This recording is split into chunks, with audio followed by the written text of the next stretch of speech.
homage to the lineage gurus and homage to the main deity of the group practice this evening, Padma Kumara.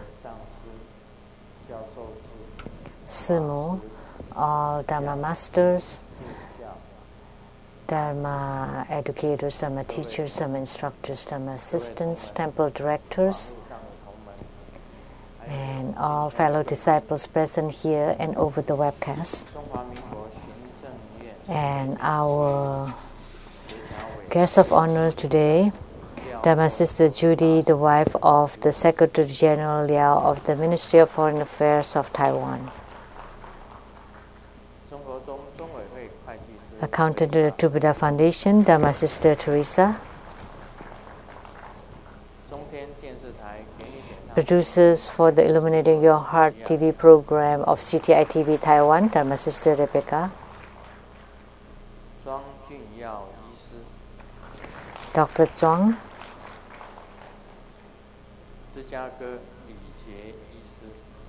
And Dr. Li Jie from Chicago.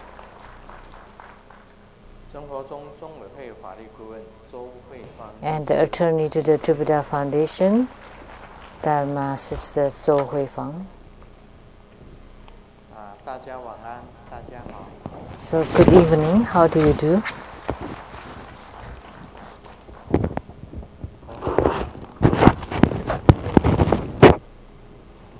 Good evening.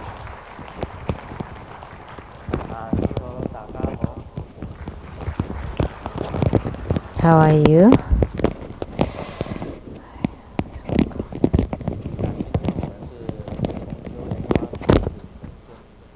So the group practice this evening is Padma Kumara.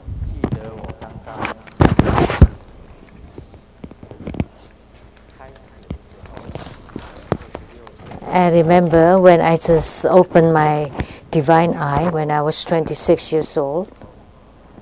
And after I opened my divine eyes, that night,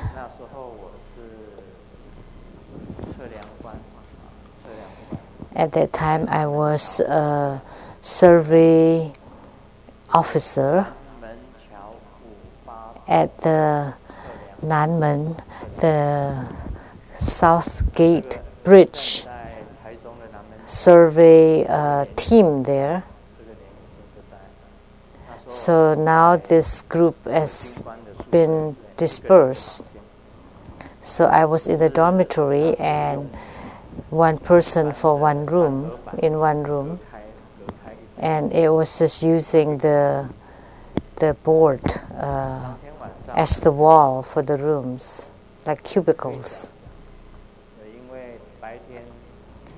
So that evening, because in the daytime my divine eye was open, so at night, as soon as I closed my eyes, there was a very bright light, a round circle of light.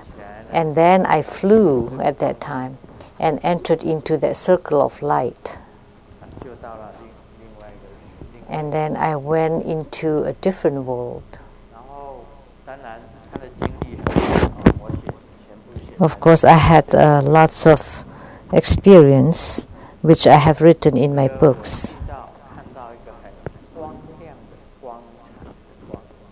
But most importantly, I saw a very bright light and very brilliant light.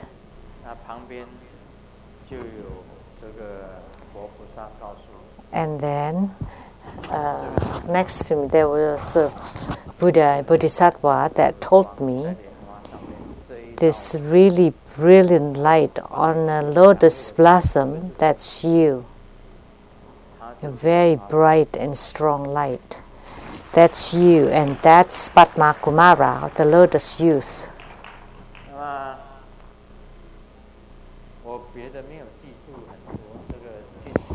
I don't remember the rest. Of course, entering into the light, I saw a lot. I saw the heavenly realms and also hell. I saw everything in one night. From 9 p.m., after they turn off the lights, and until 9 a.m. in the next morning before I open my eyes. That was very long, because in that survey team we were the officers, so we are rather free. We are not like the soldiers, because we are in higher position, so we are free. That's why I can wake up at 9 a.m. So then I recalled what I saw the night before, and most importantly, I saw myself, and the Buddhas and Bodhisattvas told me that that was the lotus youth, Padma Kumara. I always remember that, and I never forget about it until today.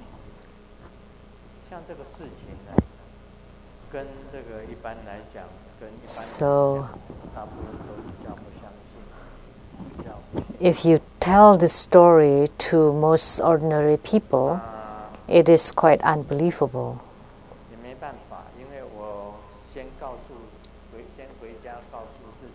So, when I got home, first I told my dad, my mom, that I am the Padma Kumara, the lotus youth, and my mom believed that because she saw me at the temple when my divine eye was opened. But my dad never believed in the spirits, gods, or ghosts. So he said that death is like when you turn off the light bulb, then it's all gone. There isn't anything like heavens or hell or gods or ghosts or spirits. He didn't believe in those at all. So when I was young, I was quite rebellious, so I often argued with him. And I said, they exist, and he said, no way. So on New Year's Eve, we would have a big argument, and then he went to Kaohsiung, and I went to see my friend in Taichung. So those were events of the past. So the first time I told my mom and my dad said, you are the lotus youth? Then I would be the Tuotha, heavenly king Li Jin, because that's from the story, the legends of the gods.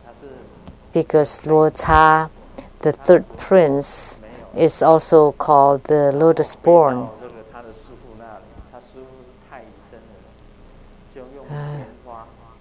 So after he died, he went to his guru, and his soul went to his guru, and the guru used all the different parts of the lotus and made him, and then put his soul into that.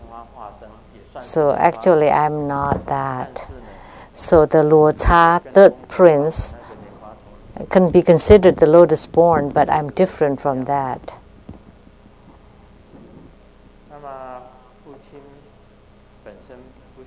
So my father did not believe in that.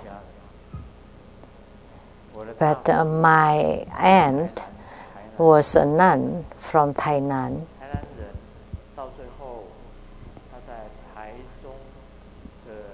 And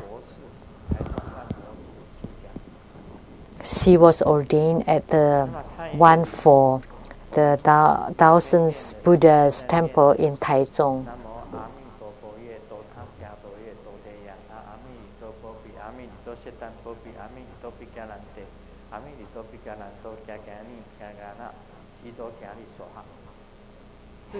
This mantra was the mantra recited by my aunt, and she taught me this. So now I'm teaching all of you to recite this. So this mantra was recited with the Taiwanese pronunciation. It's a deliverance or rebirth mantra. So there's something miraculous about my aunt. She stayed at our home, and one morning I went to go surveying to Guan Miao and brought all my equipments, Guan Miao in Tainan. And I would go for about a month, about 1 month. I would be in Guan Miao. And then once we arrived in Guan Miao, and we searched like a local hostel at the village there.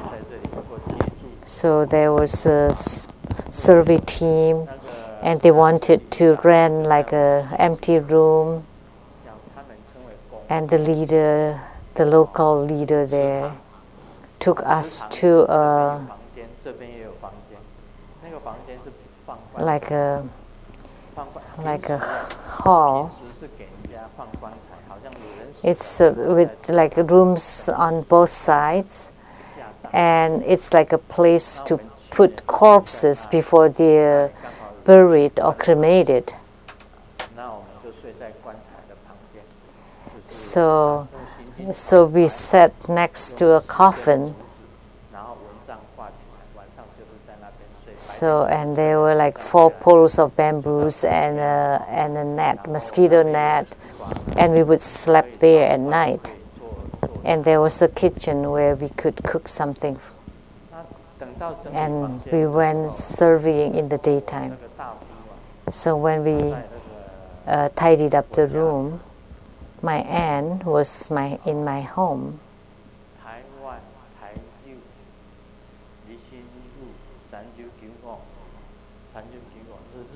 So that's the address of my home.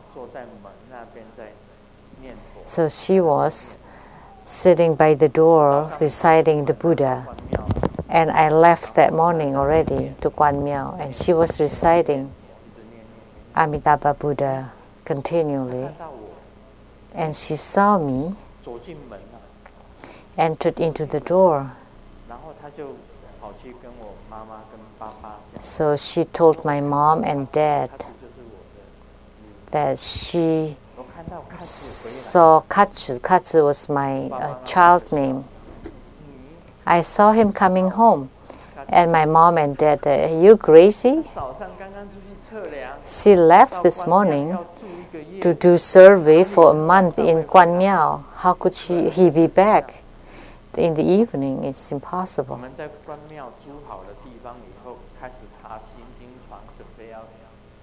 So we already at our residence place in Guan Miao, and then there was a command from the higher up. There's no need to survey in Guan Miao. Just return to the team, to the posts, and then we will dispatch you again later.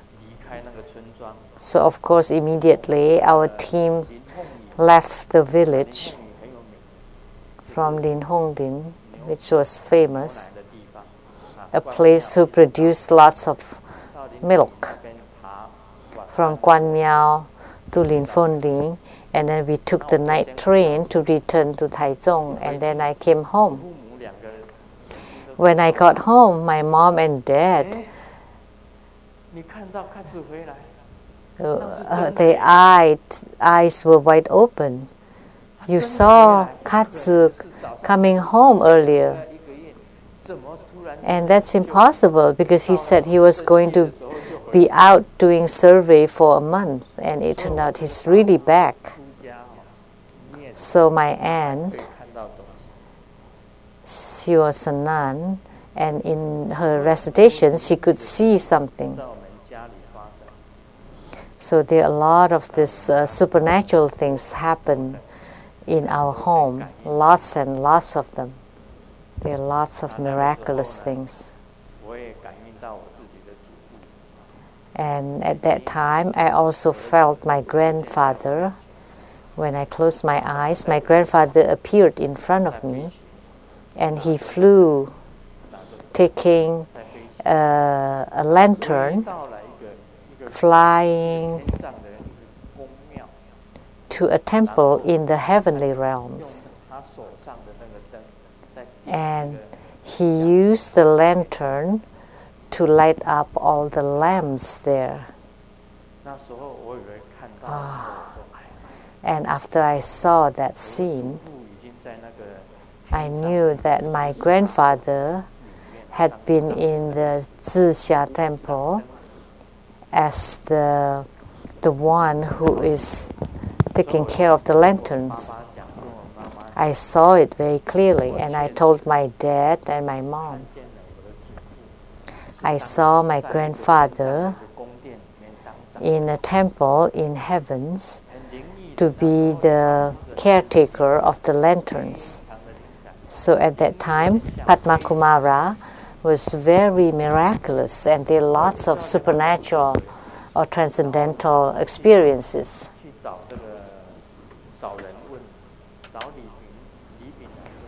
So I didn't know who I should talk about this. So I found the lay practitioner Li Pingnan, and he told me that all your supernatural experiences are demonic. That 3 years later, all your energy would be absorbed by the Mara, and you would be dead. You would die. So I took refuge in Inshin Taosi, and then I found Zhu Fei, which was a disciple of Li Pingnan.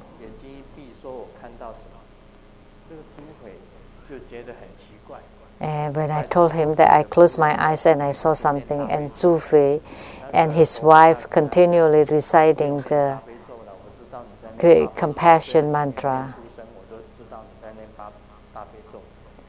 and the Buddhas and Bodhisattvas told, and I told her that I know you're continually chanting the Great Compassion mantra. There's no need to do that. I know that.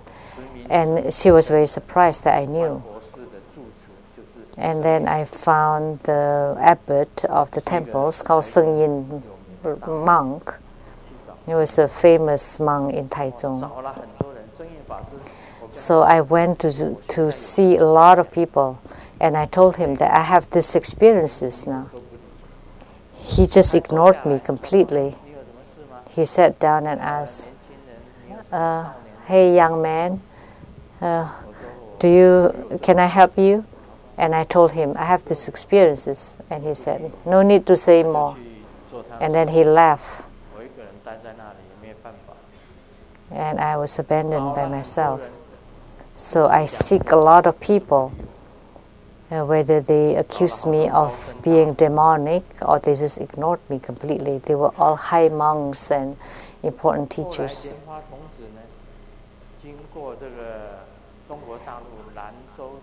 And then later on, at the Lanzhou University in China, they have a research team specializing in researching Padma Kumara. And they said that at the earliest time, Padma Kumara is the auspicious light youth. And then they continually research that in the Ashoka king in India, there were two youths, and one is the precious jade youth, a precious mind youth, and the supreme precious youth. And these two youths took this king, Dawei the king, to meet the Buddha, and this was the previous life of Sakyamuni Buddha. So this Padma Kumara was the one who guides Sakyamuni Buddha to meet the Jingguang Buddha. So Padma Kumara could be said is the guiding teacher. So we could say that Padma Kumara is the guiding teacher of Sakyamuni Buddha. So it was recorded in the sutras. So the auspicious light youth is Padma Kumara, is the precious mind youth is Padma Kumara, and the supreme precious youth is also Padma Kumara, and the Lord third prince also Padma Kumara, and they're all Padma Kumaras. And in the future, there would be a book that's called The Origin of Padma Kumaras.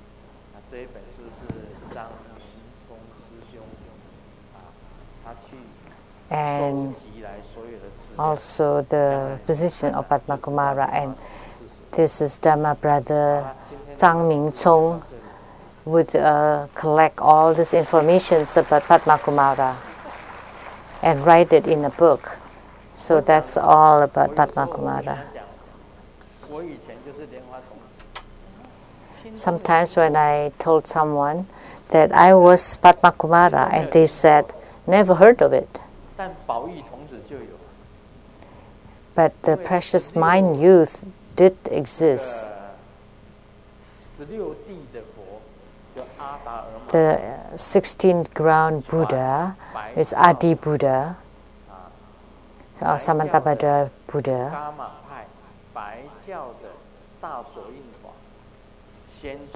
Transmitted the Mahamudra of the Kagyupa, first transmitted to the precious mind youth. So precious mind youth was together with the Adi Buddha. This Adi Buddha is Samantabhadra Tathagata, is the primordial Buddha. So when the primordial Buddha existed, Padma Kumara already existed. So what is the status of the precious mind youth? That he was together with the Buddha of the 16th ground. And they were so close that the first that Adi Buddha taught or transmitted, Mahamudra, was the precious mind, was the lotus youth or Padma Kumara. The first who received the Mahamudra transmission from Adi Buddha is Padma Kumara. So his origin must be very superior, because when the Adi Buddha existed at that time, the precious mind youth already existed. So that's why in Tunhang, the Padma Kumara, that was the picture of the Padma Kumara, was on the same level of the Golden Mother and the Donghua Dijun and Padma Kumara, Golden Mother. They're all at the same level. They are at the same position and status. So Golden Mother opened my heavenly or divine eye. So there's another connection there. Golden Mother opened my divine eye. So what happened? Because she was originally together with me. She had been together with me from the first. So that's all. Now we'll talk about the Great Perfection Dharma.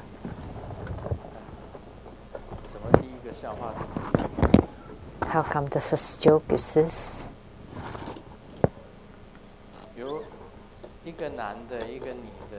There's a man and a woman got on the bus, and as soon as they got on, there was only one seat left. And both the man and the woman ran toward it.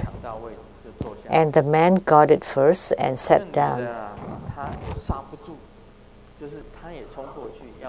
And the woman couldn't stop herself in time. So she sat on the laps of the man. And the man looked suffering and told the woman, "You crush on my eggs, And the woman immediately stood up and said, "No way, how could it crush right away?"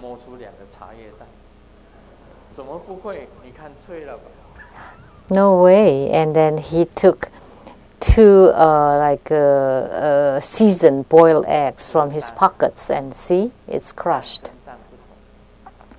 So it's different between the eggs and the eggs. The Grandmaster's Padma Kumara is a true egg and a good egg. It's not the sunny side up egg or the tea leaves egg.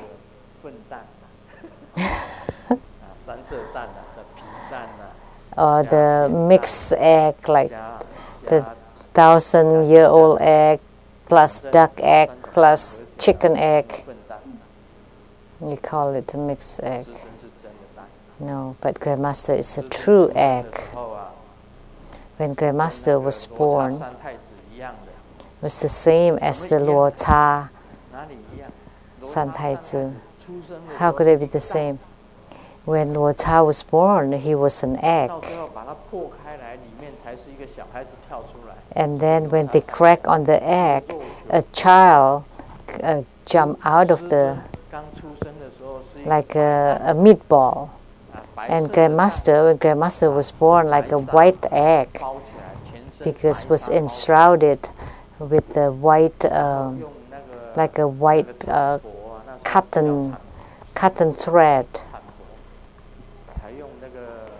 And the midwife washed that cotton-like thread.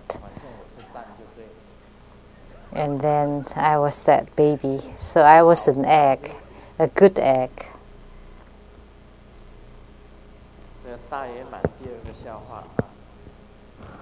And the second joke, someone just passed the exam for the lawyer. This is not good. Our lawyer is here with us.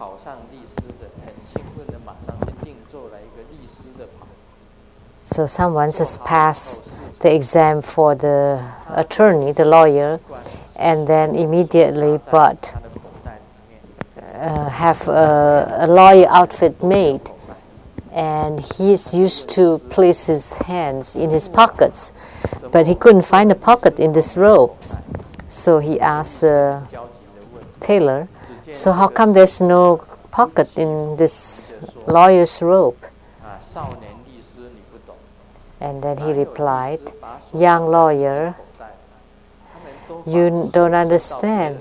How come you place your hands in your own pockets? They always place their hands into other people's pockets."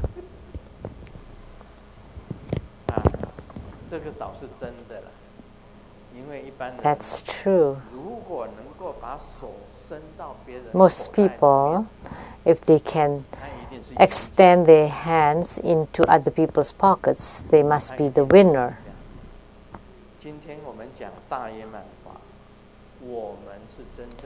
So today we can talk about the great perfection Dharma, so we are the true winner. True winners. Because there are many Dharma practices that can be put into practice right away. Like the Vajra chanting, you can change your own faith and destiny. It's a tremendously good Dharma practice. And today we will talk about treasure vase energy yoga, which is something that we use often.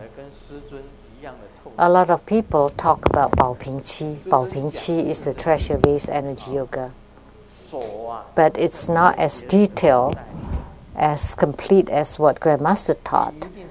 Grandmaster's thoughts is putting your hand into other people's pockets. You're a definite winner.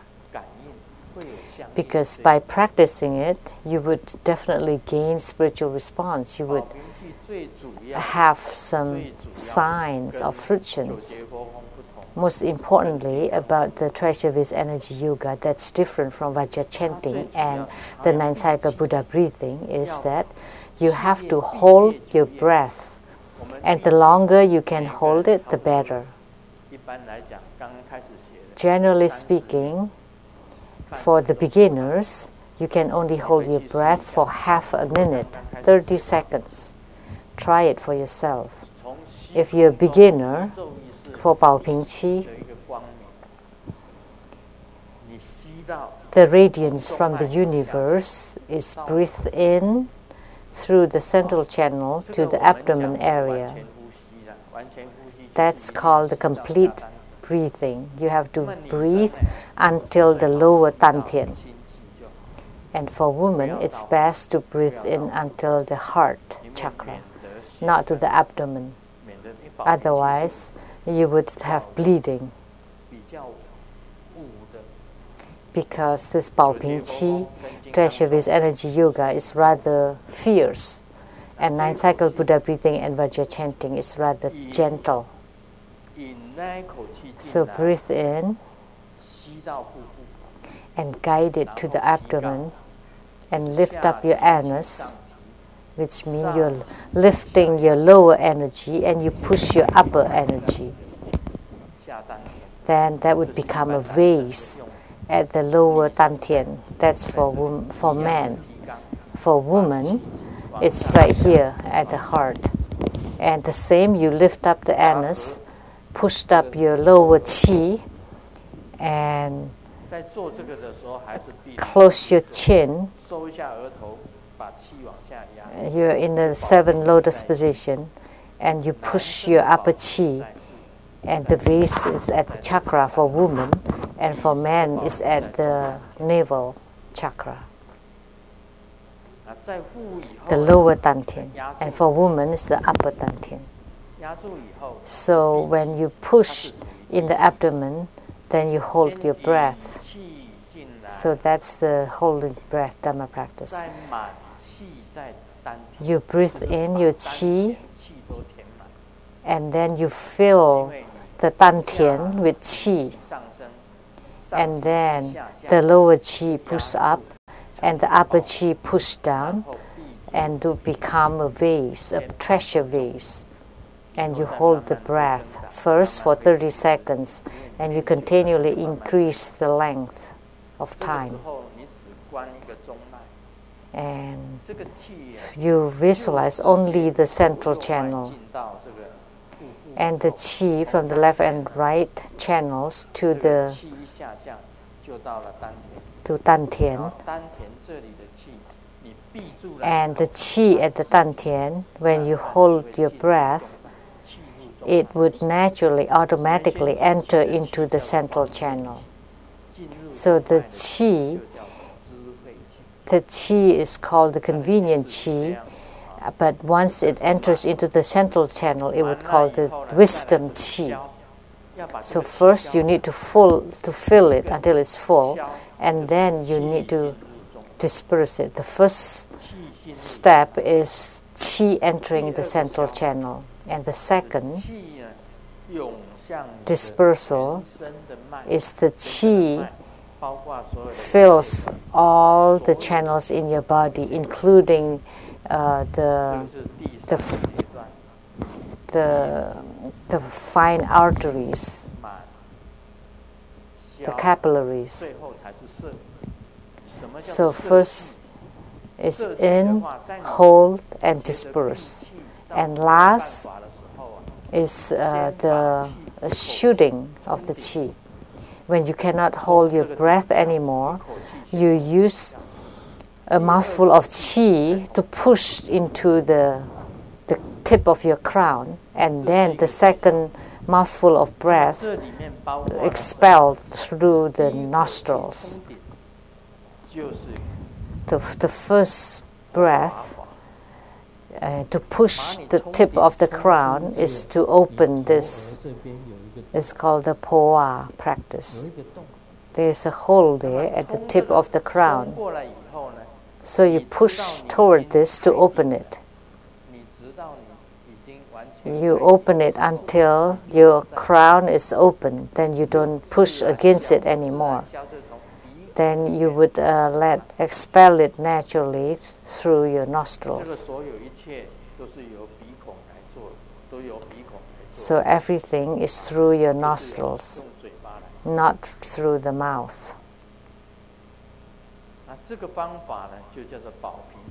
So this method is called 保平气 or the treasure vase energy yoga. So in the second, full. Third, holding the breath. And the third, dispersing of the qi, first entering the central channel, and then through all the channels all over the body, disperses all over the body. And when you cannot hold your breath anymore, first you push it to the tip of the crown and then out your nostrils. So pushing against the tip of the crown, that's opening the crown practice.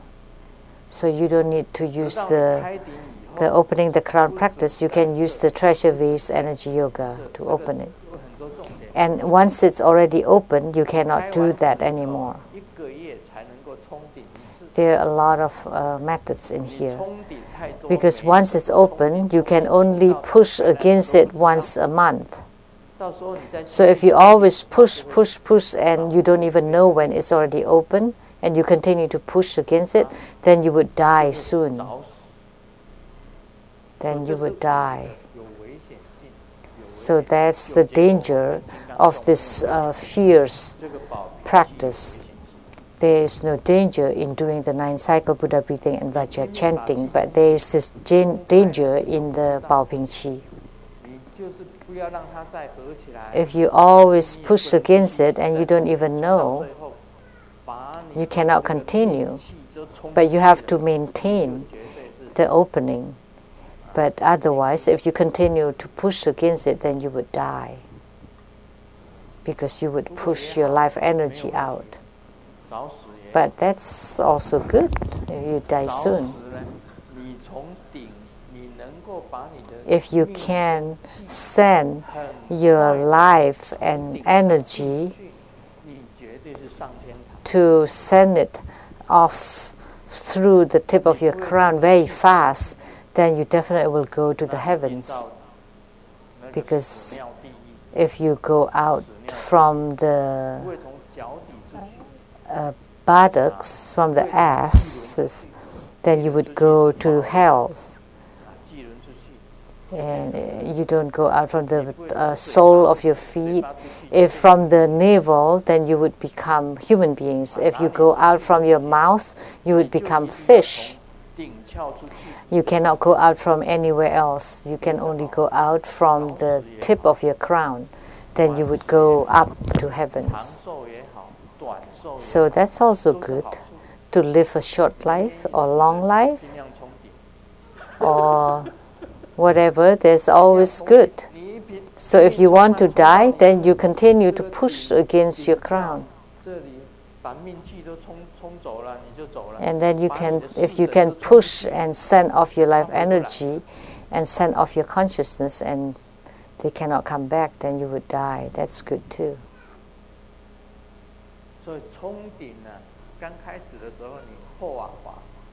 So at first, you're opening the crown, the tip of the crown.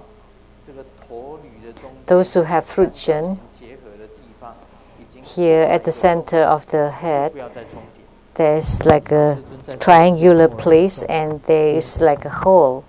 Then there's no need to continue to push. Like Grandmaster, there's a hole here. And you can only push once a month just to maintain the opening. If qi enters into the central channel, then you have a lot of good phenomena. Why? Because once the qi enters into the central channel, then you would start to have some transcendental or supernatural power.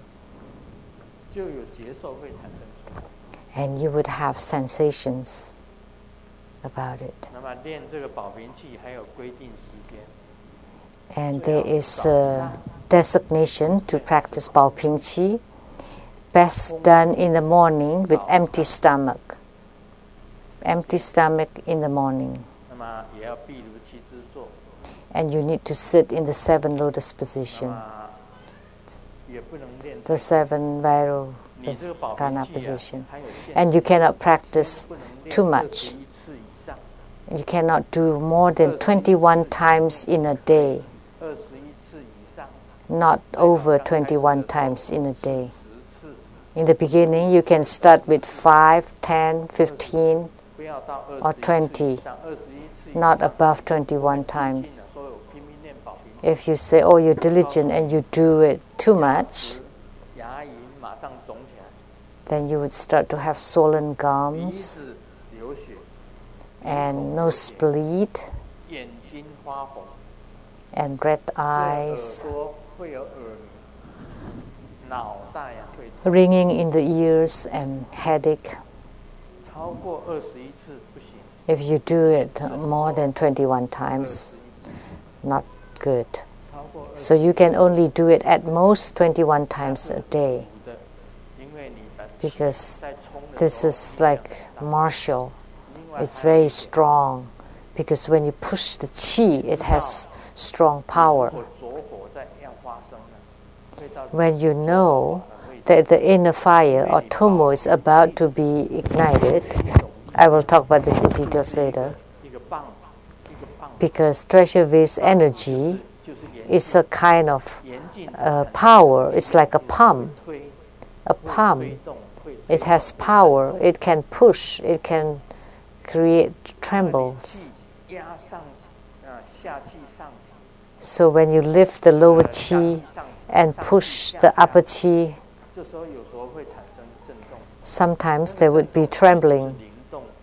And that trembling is the movement of qi, or spiritual movement. And some people thought that spiritual movement is like a medium. Like, there would be attached spirits or Buddhas and Bodhisattvas entering into you. Then you would go the wrong path. That's the wrong way. Then you would become crazy, be hospitalized in the mental hospital. And some people who became medium could become mad. So the Baoping Qi sometimes could be dangerous. If you push against the tip of your crown too much, you would die soon. And when you push against the tip of your crown, you need to visualize your Yidam use his feet to push, to step on your head, so that when you push against your crown, your soul will not get out of the body. So treasure vase energy yoga is the foundation of all inner practices. But if you're too diligent, then you would have nosebleed, red eyes, ringing in the ears, headache.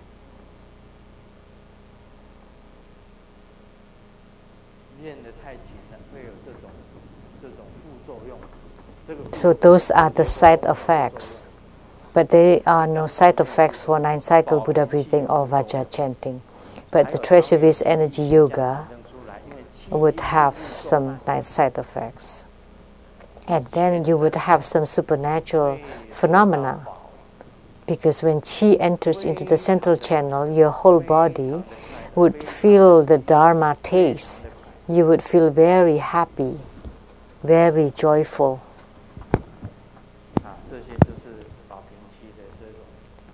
So those are the phenomena of the treasure vase energy yoga or Baoping Qi.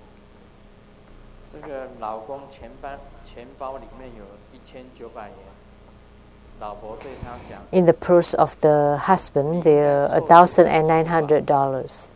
And the wife said, why don't you round it up? And the husband said, great. And then the wife took $900, and he only has $1,000 left. So what I meant is, just right, that would be good. Everything has to be just right. When you train in 保平 Qi, it has to be just right. It has to be just right for you. You cannot push yourself. I have to reach 1 minute.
Not quite 1 minute. 1分钟啊？1 minute. 刚好1分钟啊。Just about 1 minute. 这个就是保平气。你一般来讲，只有一般人刚刚开始修30秒。That's called 保平 Qi. Most people started with about 30 seconds, so don't need to push yourself or don't force it. And there's one more thing. You can add the divine water practice. I secretly tell you, other people don't know.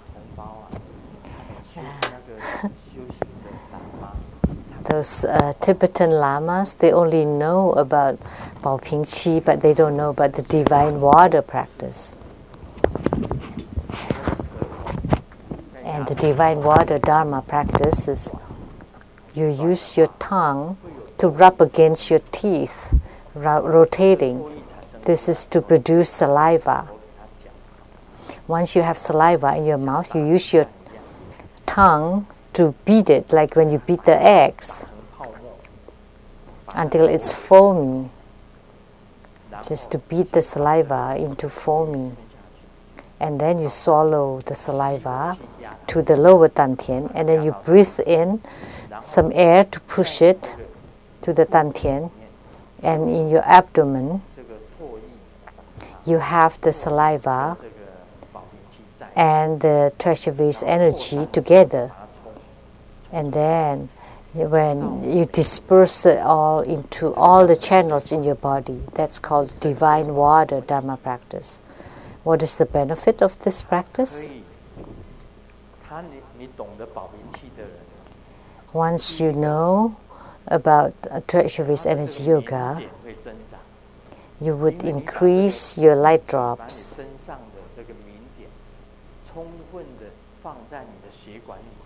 Because you always push all your fluids in your body into your blood vessels.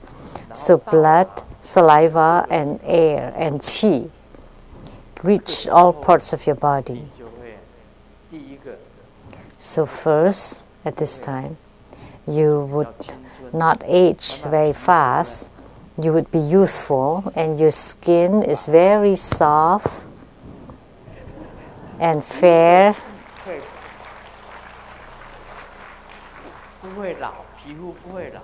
The skin will not age very fast. So this is divine water practice. You will not age, and you would have very strong power that can be produced.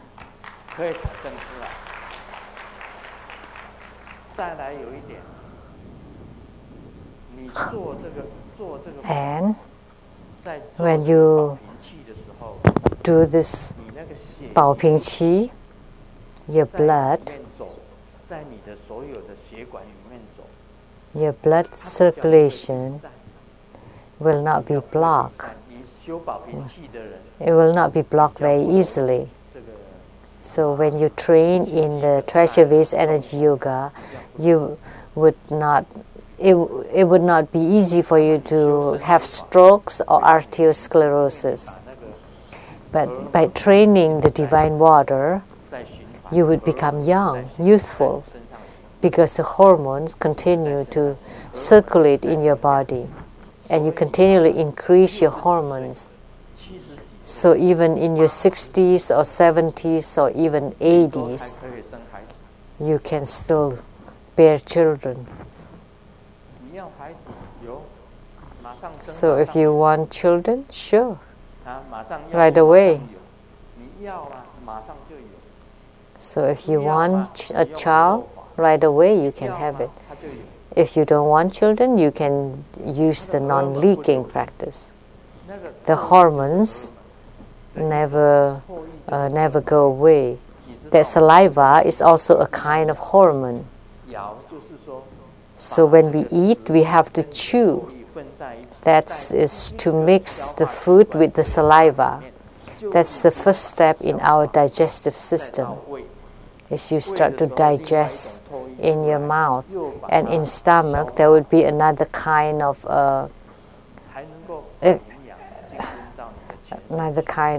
excretion of hormone, etc.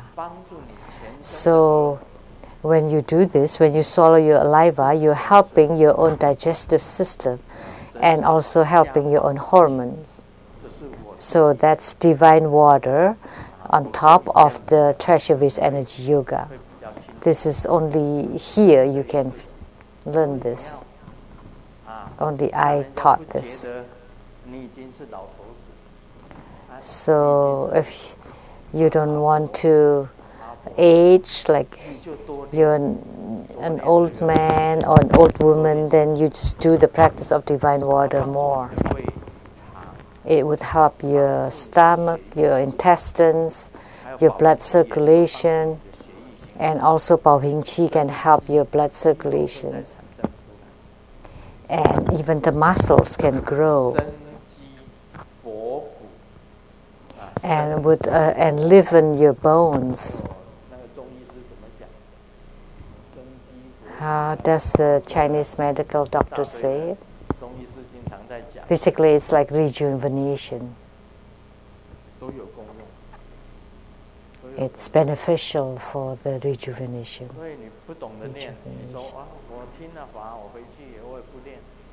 If you don't practice it, even after you learn the Dharma practice, then you would not have it. You would not have the rejuvenation or youthfulness. But once you train, then you would have it. And Pao Ping Qi is the foundation for the non-leaking, inner fire, and light drop Dharma practices. That's why Guru Padmasambhava said that Pao Ping Qi is the source of all merits. Why? Because Pao Ping Qi can let you become non-leaking, to ignite your inner fire, and to descend and ascend your light drops. That's the treasure-based energy yoga of Pao Ping Qi. It's very truthful. The wife asked the husband, "So what's the difference between me and the stocks?" And the husband said, "You and the stocks are both valuable. I cannot lack any one of you." And the wife was mad. "I need a comparison. You know, the stocks,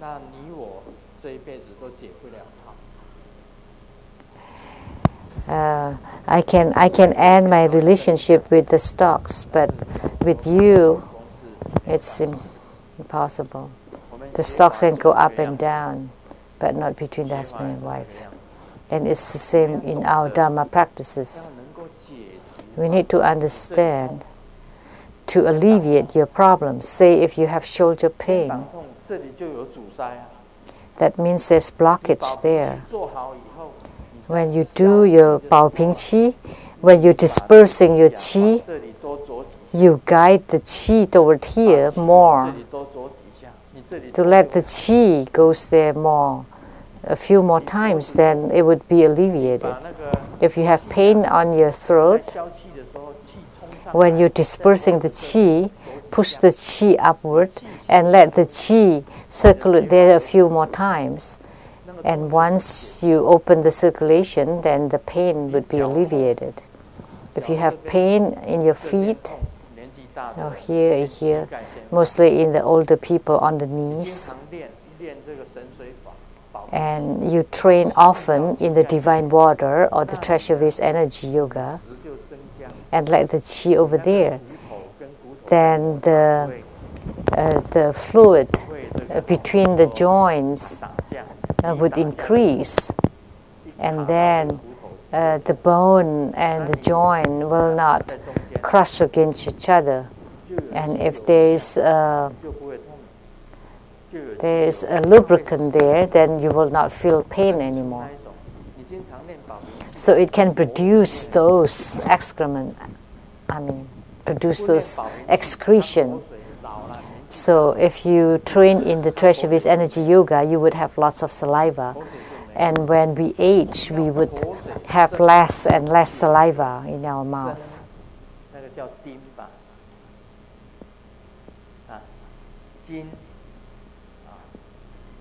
So you need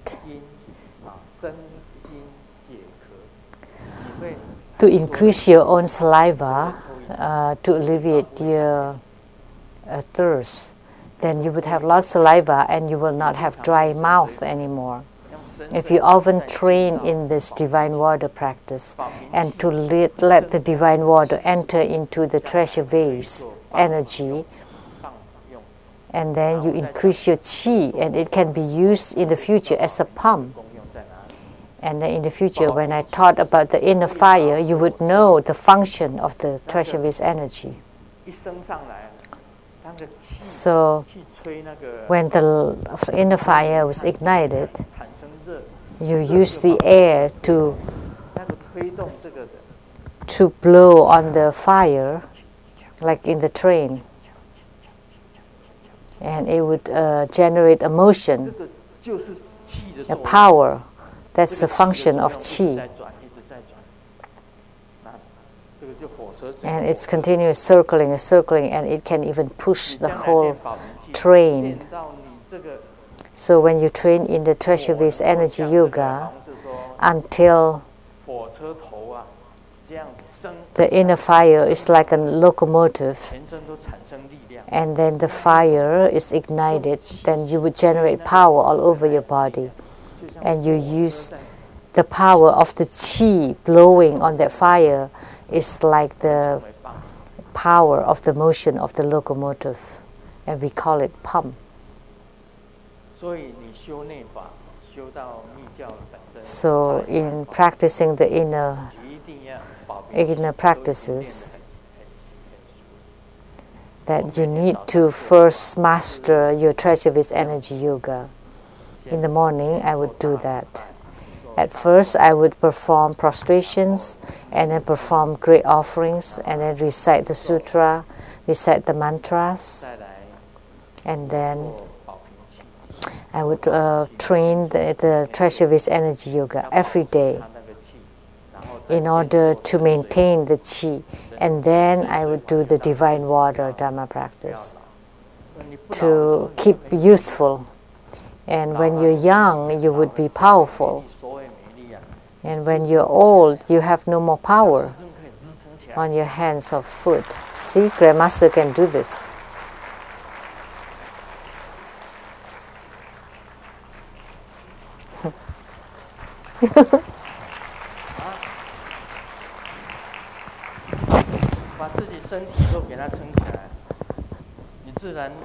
You can even lift up your own body, so you have that power.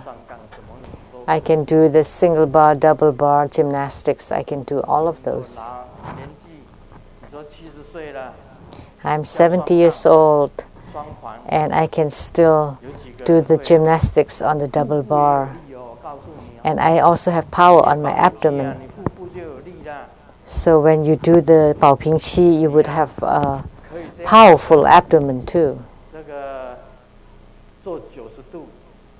You can sit 90 degrees and use the power of the abdomen to lift your legs 90 degrees on the gymnastic, on the bar. Then you would know. Then you would understand how come we can lift up in the non-leaking, because you can absorb the light drops. Because if you can't do that, then of course you would drip. So if you cannot hold on to your light drops and it is loose, and then of course you would lose it. How can you be non-leaking? Because with the Qi, you can hold on to it. You can hold on the light drops. Then of course you would be non-leaking.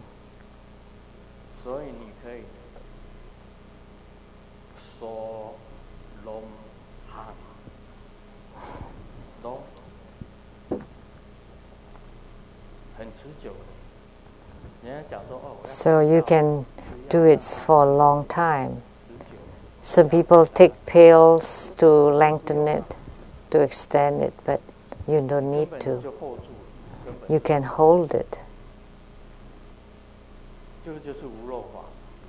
That's the non-leaking practice.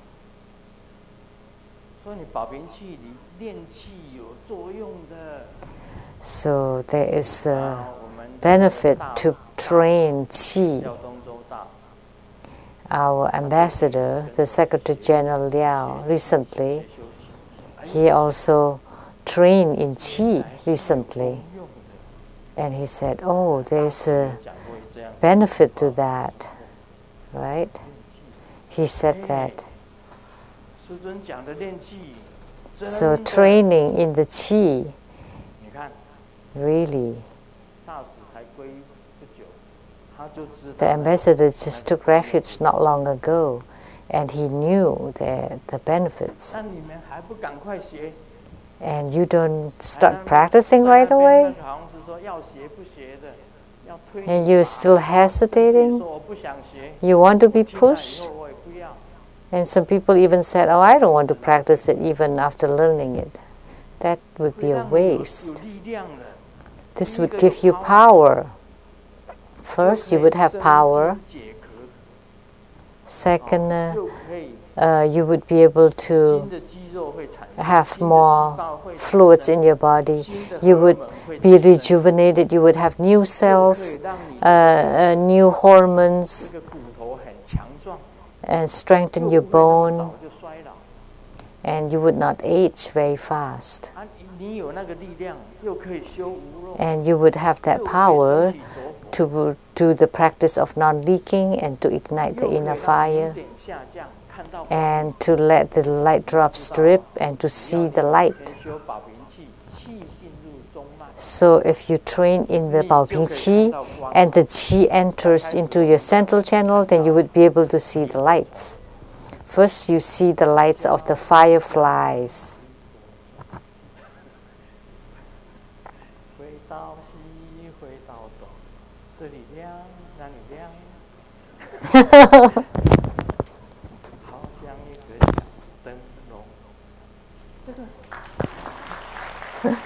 The song about fireflies. You would be able to see the lights of and the lights like the fireflies, the lights of the smokes, the lights of the, and will you be able to see smoke and fire and then radiance, and then at the end you would be able to see a light as bright as the sunlight, and then you would be able to see the lights of the light drops. So if you train until you reach this state, you would be able to see your channels and your chakras opening, and you would be able to see the light of the Buddha nature. So you would see the Buddha nature, see your nature already. And this is very truthful, very important. It really is, truly is this. The wife fought with this joke, not me, the joke. The wife fought with me one day, and the wife went shopping afterwards. And to alleviate her upset, and today the wife told me, I cannot live on anymore. Why? Because you haven't fought with me for a week. Because when they fight, then she has an excuse to go shopping. And when he doesn't fight with her, she cannot go shopping. This joke is not related to Buddha Dharma.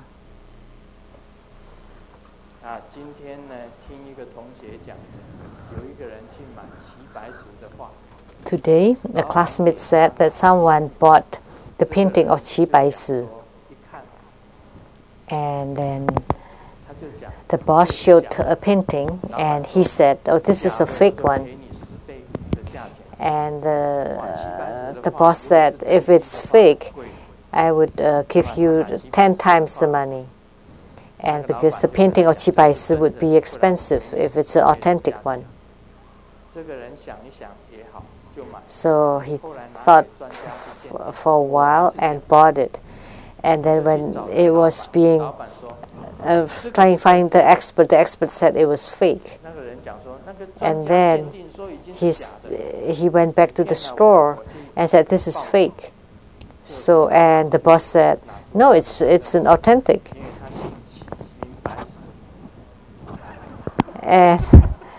And then finally he took his ID, and his name is the same name, Qi Bai Si. So even in Buddha Dharma, there are the authentic one and there are also the fake ones. But what Grandmaster taught is definitely authentic.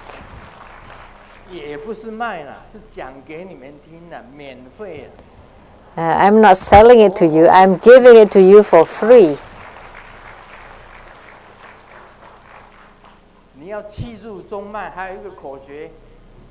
So if you want the qi to enter into the central channel, there is this key formula. Before you disperse, you take in another breath and then push it again.